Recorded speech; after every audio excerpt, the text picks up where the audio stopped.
Welcome to this short video guiding you through the new generation Systems Operations Suite and some of the enhancements and features we've added. The suite became available in October 2009 and has been designed using the very latest IBM APIs. It will work on any operating system from v5.r3 onwards, although the later your operating system, the more features that will be unlocked. In this session, I plan a gentle introduction to some of the new features, but for more information, including the ability to download a full feature trial version, please visit our website www.halcyonsoftware.com. The software itself resides natively on the Eye, but also part of the suite is the Enterprise Console. The Enterprise Console is a graphical front end enabling you to see at a glance what's happening not only on your IBM Eye, but also across your whole infrastructure. So that includes Windows, AX and Linux, which we have native agents for. The Enterprise Console can also act as an SNMP trap target.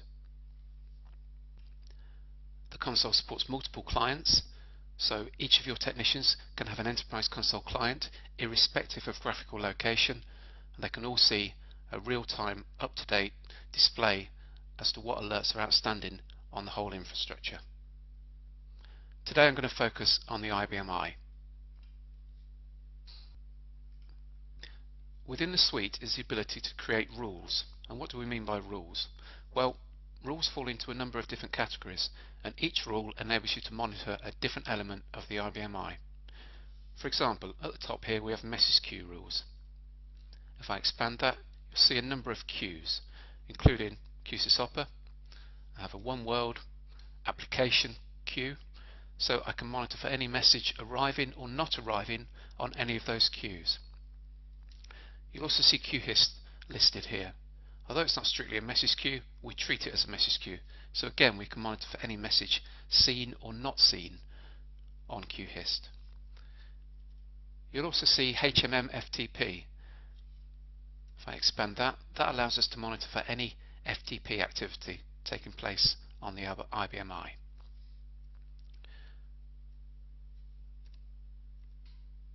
Now, these monitoring elements you see here translate the way into Halcyon in the form of a monitor. If I go into option 3 to work with monitors, you'll see a number of monitors listed. This was the message queue monitor that we just looked at here. One of the questions we often get asked is, well, what happens if one of these jobs gets ended or fails? Well, we have what we call our supervisor. So we have a monitor supervisor, and this supervisor's job lives in the controlling subsystem and keeps an eye on anything we've decided we should supervise.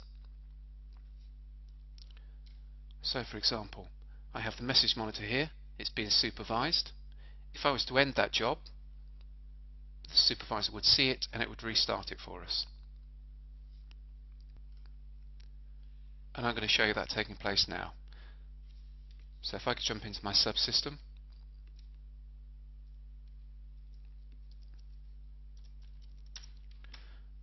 and then down HMM MSG, you'll see it disappears. If I go back into my subsystem, you'll see it's back there again with today's date and time. It's just been restarted for us. So with the supervisor, we have a self-monitoring and self-recovery process.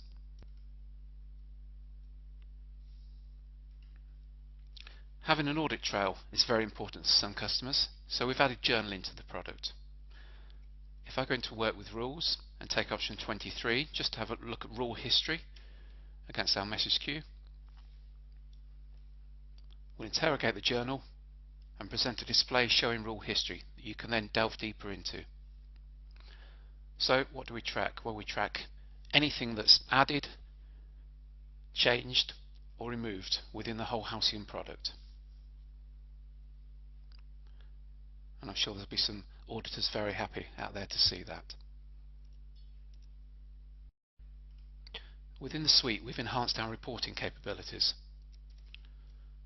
And one of the new reports that's available is a subsystem availability report. If I take option 18 to generate that, I can a single subsystem, or I can leave it at the default asterisk all, and pick my selection criteria, my date and times. Well, let's just leave it at all. I could generate a detailed report or a summary report, and if I need to send that to management, I can generate a PDF version of that report. Just to enter there. And this is the type of thing you'll see. So for this particular date, Cubase was only available for 43% of the time. On these 2 days, I achieved 100%. Quite a useful report, particularly for management.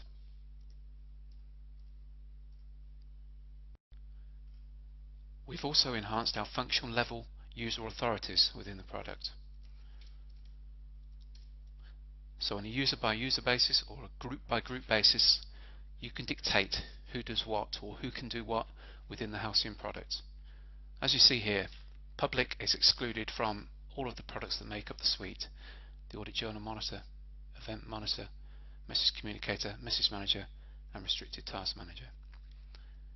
If I wanted to change what public could do, just need to enter a 2 to change it, and these are the functions that are available generally. And as you see across the top, on a product by product basis, we have a different set of options that are available for changing. All I need to do to change that is to overtype one of these options, and public will have that. Very easy, and enables the user to have a great deal of flexibility as to who can do what within the Halcyon product. Another item we've added to the product is virtualization. And by virtualization, we mean you can install the Systems Operations Suite multiple times on the same LPAR. You may ask why you want to do that. Well, for change control purposes, you might have a live version of Halcyon and a test version. So if we ever release any PTFs or any upgrades, you can apply that to your test version so that it doesn't impact your live running of Halcyon.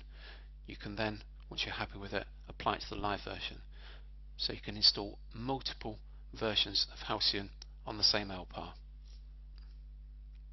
This also helps customers with a high availability environment. Because you can run multiple versions of Halcyon on the same LPAR, you could, for example, on your backup machine, you could be running a cut down version that's doing limited monitoring, but also have a replicated version of the live software sitting there dormant, a full version, so you can just replicate all of the libraries to your standby box. A number of our customers asked whether it's possible for us to logically group rules, so that's something we've added to the product. If I go down to Performance and just expand Performance, you see I've created 3 logical groups of rules here: Demo, Example, and JDE. You can create as many logical groups as you like. So if I expand my JDE group and just take a look at maybe sequence 30, response times less than or equal to 2 seconds. Well, let's have a look at that. So I've got a rule here looking for response times, and I've got one action at the moment. All I'm doing is calling an action schedule. An action schedule is a piece of logic within the software to logically group commonly used actions. So if during the hours of 9 to 5 you always want to generate an enterprise console alert because somebody will be sitting there, outside of those hours and at weekends you want to send an SMS, you'd create an action schedule. And I've got an action schedule here called AS1 that contains just that. You obviously can add additional actions. So if I have F6 and then F4, you'll see some commonly used actions there.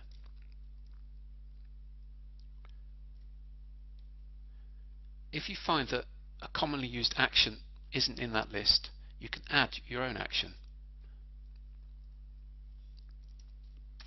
And that's where action templates come in. You'll see in here there's a list of actions that are available, and all of these will appear in different subsets of the product, but you can also F6 and create your own action template. That will then be available in any filter within the product. Again, it just adds another layer of flexibility for you.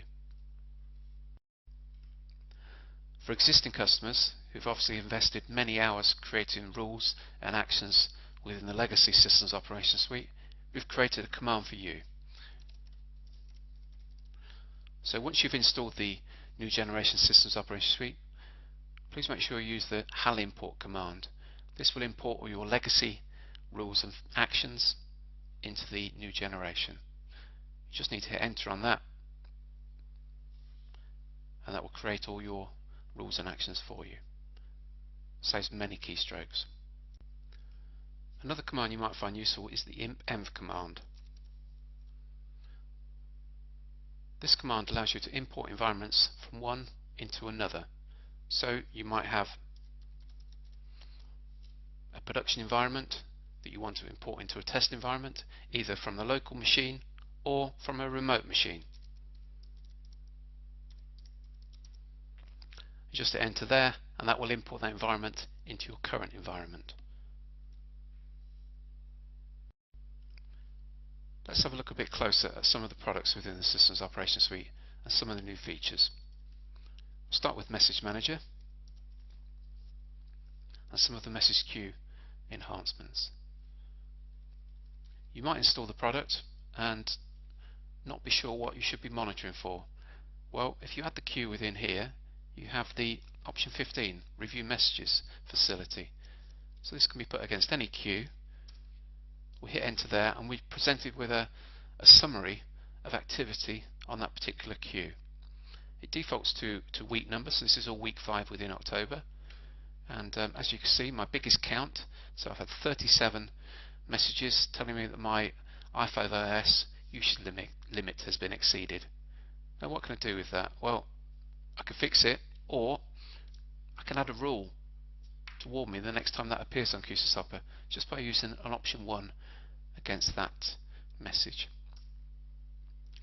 So using option 1 will pre-populate our rule for us with a description and a message ID, just leaving me with a single action, which is to add an action. What do I want to take place once that's been seen on Halcyonsoftware?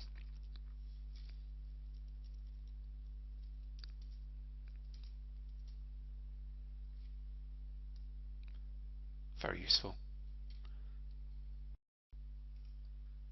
Another useful addition is the ability to monitor FTP traffic coming to or from the eye. So I can monitor for any directory created or deleted, any file sent or received, renamed or deleted, or basically any FTP command that's executed. I can be very generic or very selective. So I can, for example, I can allow some users to do it, and other users I can be alerted. I could receive an email, an SMS, or I could hold the job in question.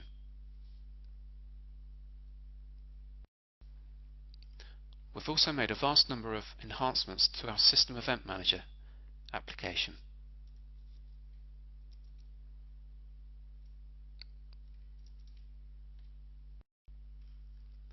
One of the things the Halcyon Message Communicator allows you to do is to send alerts out of the eye in the form of SMSs. Now this is achieved using a GSM data terminal, which hooks up to a V24 port on the eye and houses a standard SIM card and acts as basically a mobile phone. So a user can receive SMSs from the eye. If they're of an inquiry nature, the user can reply back to that and close alerts and reply to messages. Or the user can send commands in to the eye. So if you get home and you realise you've forgotten to release a job queue, you can send a release job queue batch into the eye. The GSM data terminals that perform this work sit on the back of a V24 port, but often we find that iSeries are in basements or in highly secure data centers where signal strength is sometimes a problem. So what we've added is the ability to use network-based GSMs.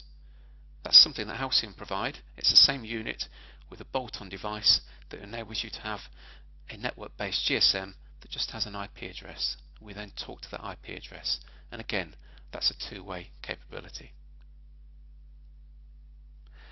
We've also added a signal strength field just here, so you can see at a glance whether you're encountering any signal strengths on your SIM card.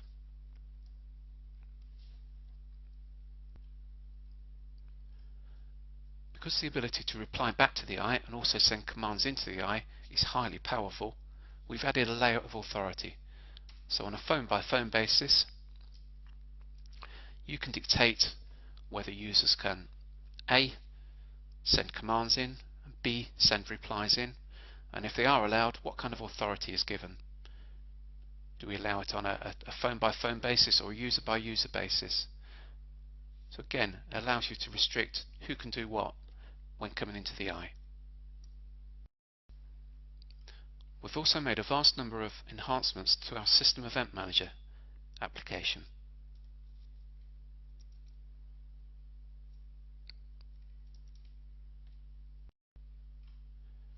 With System Event Manager, we're basically monitoring for issues on the box that don't necessarily generate a message. For example, a bottleneck of jobs on a job queue at month end won't necessarily generate a message, but it will generate a number of phone calls from irate users. So starting with output queue rules, we can monitor one of three things here. We can monitor for a backlog of spool files or a depth of spool files on a particular queue, and that goes all the way up to 1 million spool files now we can track for. We can check whether an output queue is ready or in a release state and it has a associated printer assigned to it. And we can also monitor for a particular spool file arriving on a queue. So we can be very specific in there. We can also look inside that spool file for a particular line or a piece of text appearing. We can also monitor for, and again this is an enhancement for, any spool file status, and that includes the send and the open spool file status.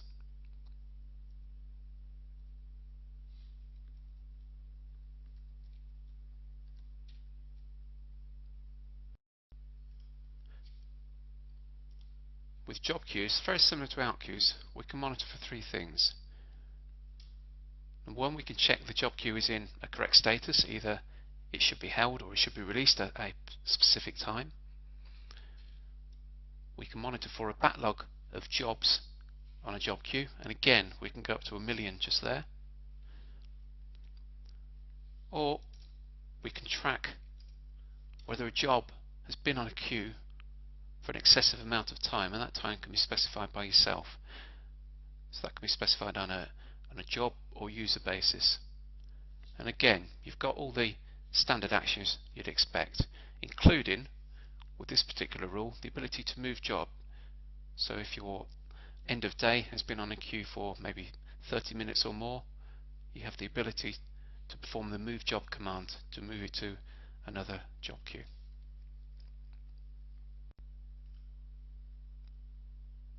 There's been a high number of enhancements around the performance monitoring element of the Systems Operations Suite. For example,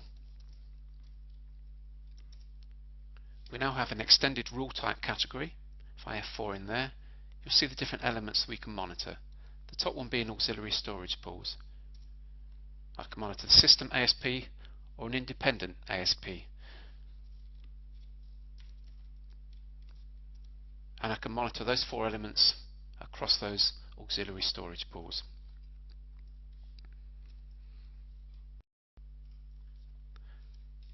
The next rule type we can monitor with the performance monitor are jobs. Again, this has been greatly enhanced. For example, you might want to monitor all jobs running in queue batch apart from payroll. And what do you want to do? Well, if I have 4 in the statistic field, you'll see what you can do just at the job level.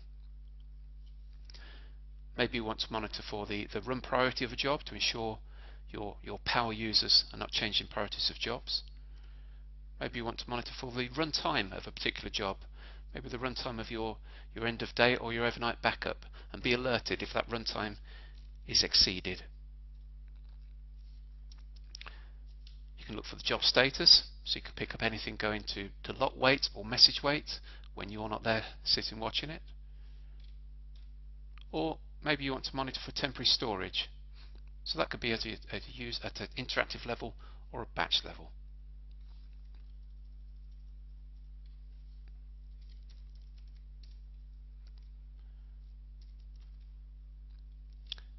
On pulls, we can monitor again a different subset of statistics.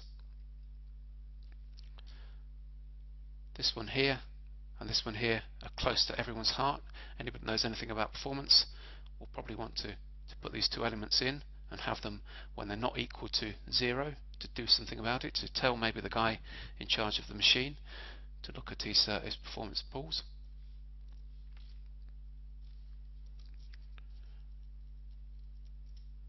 We can monitor for subsystems, so rather than coming in every morning getting your tick sheet saying subsystem X is up, QInter's up, subsystem QY is up, just put them in Halcyon once, specify when they need to be active, and let Halcyon tell you if they're not active, or better still, get Halcyon to run a command to start them for you.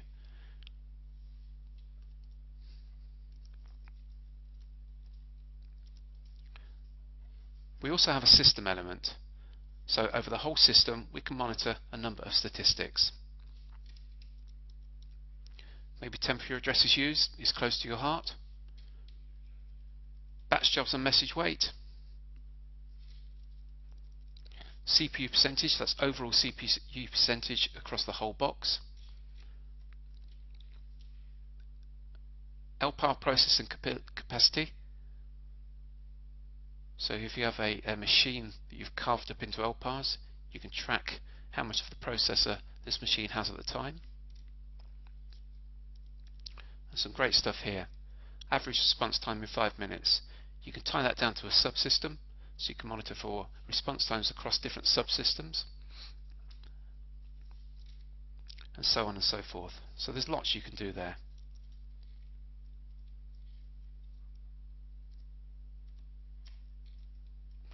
You also have a function key here, current statistics. If I use that, that just goes out and pulls back a dynamic list as to how your machine is performing right now. So you get a quick snapshot just to see that you're not going to set up any silly rules straight away.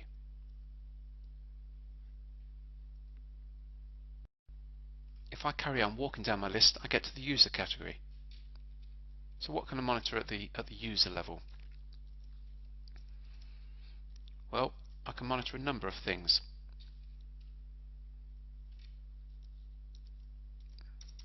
Maybe I want to monitor for any queue profile being disabled.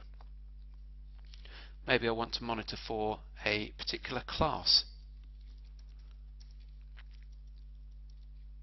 I don't care what the user is, so all users that have a SecOffer class.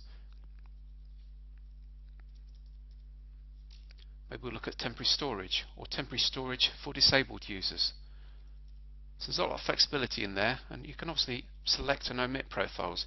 So we'll look at all profiles, but maybe we don't care about QSysOpper because we trust him, he never signs on.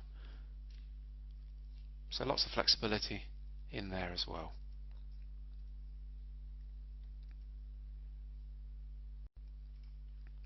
If I keep working my way down, I get to my inactivity area.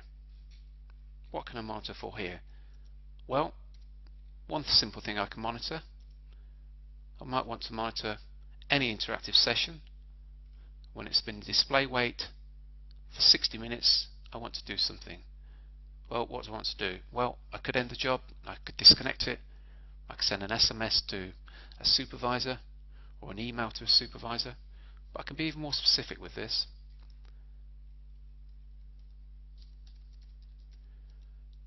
So that anyone within accounts can only leave their screen unattended for 30 minutes. Any longer than that, and we're going to carry out our remedial action, and that action can obviously be absolutely anything. Also, you can monitor for batch jobs.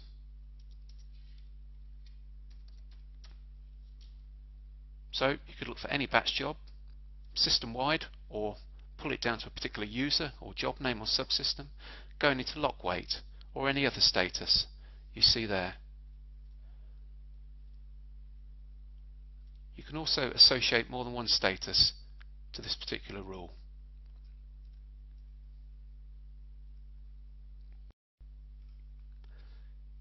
So continuing down my list, I get to my object area. So what can I monitor at the object level?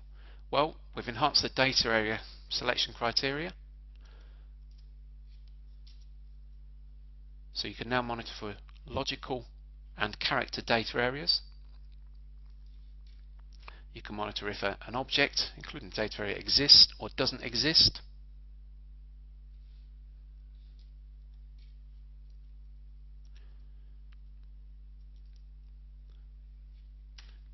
You can monitor the IFS fully as well.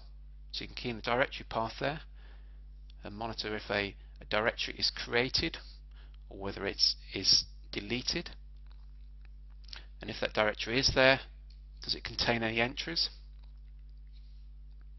And again, remember, you can perform a remedial action at the back of this filter.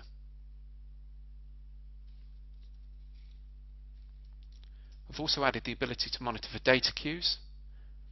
So we can monitor for data queues existing or not existing, so maybe someone comes along and deletes it.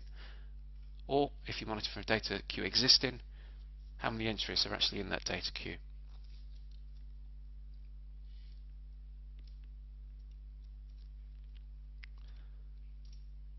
The IFS support has been simplified greatly as well. So there's lots of flexibility with monitoring the IFS on the eye and what objects exist and don't exist.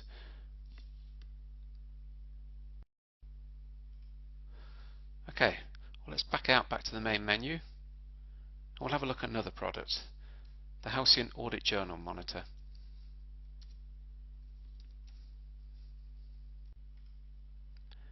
The audit journal has also been enhanced. What it allows you to do, it basically straddles Q or Journ, and it can tell you if entries are written there. Now you wouldn't want to know about anything that's written there, so you can be very specific in what you know about or what you're told about. So maybe you want to know if somebody creates an object, or command string audit, that allows you to be notified if somebody runs or attempts to run a command. If somebody tries to go into SST maybe, or somebody tries to initiate a power down sys, you can be notified. If somebody deletes an object, we have the DO category there. There's lots and lots in here. Invalid password. You might not care if somebody tries to gain access to the box by entering an invalid password once, but if they try maybe 100 times over the course of the day, you might want to know about it. You might have a hacker out there. System value changes. You can monitor for all system values changing, but maybe you don't care if Kusakoffer is the user that's actually changing it. Maybe you use Kusakoffer to actually administer the machine. And as I say, we've got a whole list of actions in here, and remember, you can add to them using the command action templates as well. Maybe you just want to send a text, and by text we mean an SMS or an email.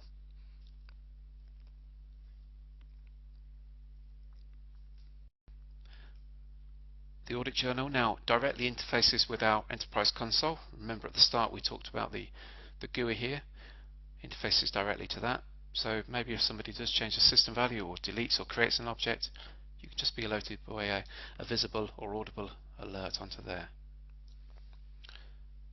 Another enhancement to the audit journal monitor is the print audit journal entries command.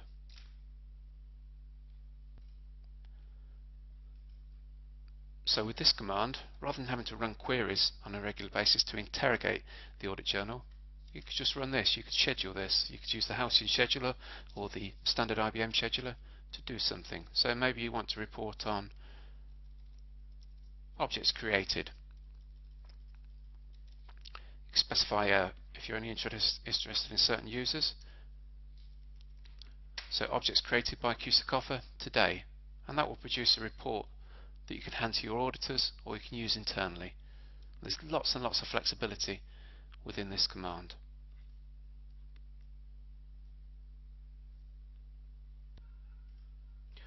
The last thing to tell you about today is a new product, or a new product to this particular suite. It's the Restricted Task Manager product. And this product enables you to, or allows you to, schedule commands, including saves, so you can do a savsys, a non-sys, a reclaim storage, all in a restricted state, and be notified with regards to its process or any failures that happen. I've got a group here that I've just called weekly save. So up front you decide how long you want to wait for the user community to get off. You can also send a message out to them, being polite, asking them to sign off. You can also, at the end of that period, decide whether you want to end the subsystems that the users are actually signed into, or whether you actually want to abort these saves. Maybe you have some users working late into the evening. That flexibility is there as well. You then have the commands that you want to run. On each one of those commands you have some abort parameters where you say whether you want to carry on or whether you just want to force the machine up. There's also a facility to IPL at the end. So by default it will power down and restart immediately, but you might want to leave the machine powered down. You might want to go in and do some maintenance that weekend, or you might just want to start the machine up, so we'll just start the controlling subsystem for you. Now, even while in a restricted state, we still have the ability to get alerts out to our enterprise console, our GUI. And because we can attach GSM data terminals to the enterprise console, we can get SMSs out to you as well. So we can tell you when your restricted state tasks start, abort, complete, totally up to you.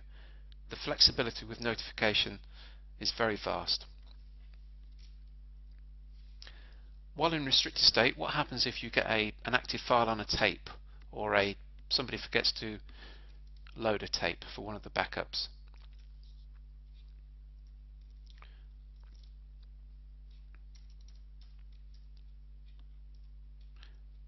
Well, within here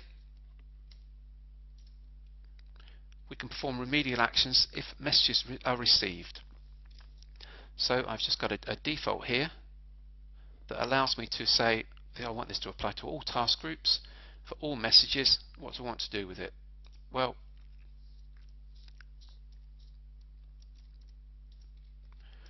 I want to console it to my enterprise console. So any messages that appear on Halcyonsoftware while in a restricted state, I'm going to push to my GUI, my enterprise console. But in addition,